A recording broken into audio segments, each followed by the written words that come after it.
Tengok kan kebanyakan yang nak cari orang interview dia akan tanya dah kahwin ke tak?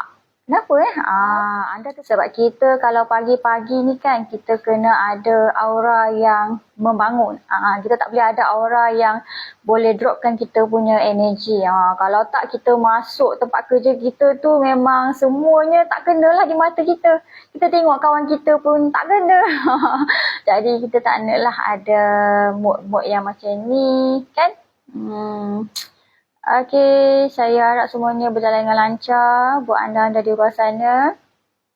Okey, hari ni saya nak share pasal apa ya, sebab saya tengok kan kebanyakan yang nak cari orang interview dia akan tanya dah kahwin ke tak? Kenapa anda tertanya-tanya tak? Kenapa orang selalu tanya dah kahwin ke tak? Sebab kita nak tahu dia ada komitmen tak. Bukannya kita nak memilih mereka yang dah berkahwin, tapi dia punya kemungkinan besar orang yang dah kahwin ni, tambah-tambah kalau dia ada anak, dia ada anak memang dia akan lebih committed dengan dia punya kerja. Betul tak?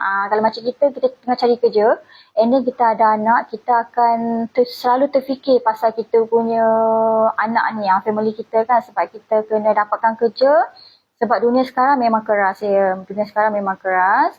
Kita kena dapatkan kerja sebab kita nak support anak kita. Kalau tambah-tambah kalau anak kita dia dah masuk sekolah, memang banyak lah. Kita nak kena bajet tiap-tiap bulan tu kan.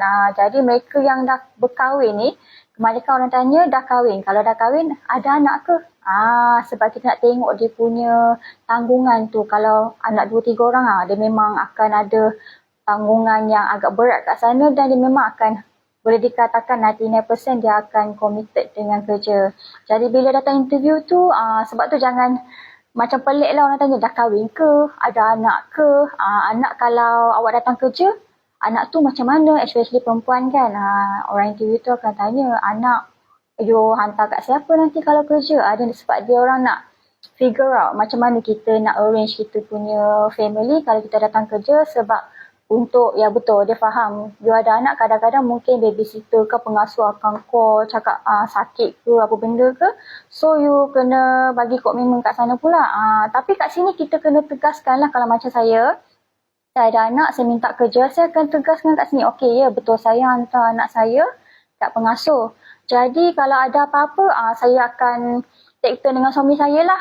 Saya takkan lah every time saya nak balik. Jadi orang takut ganggu kerja kat sana. Sebab ada setengah yang interview ni dia akan detail tanya tak pasal pengasuh lah, pasal anak you macam mana. Jadi kita kadang-kadang kita rasa tak selesa. Tapi actually dia nak figure out boleh ke dia nak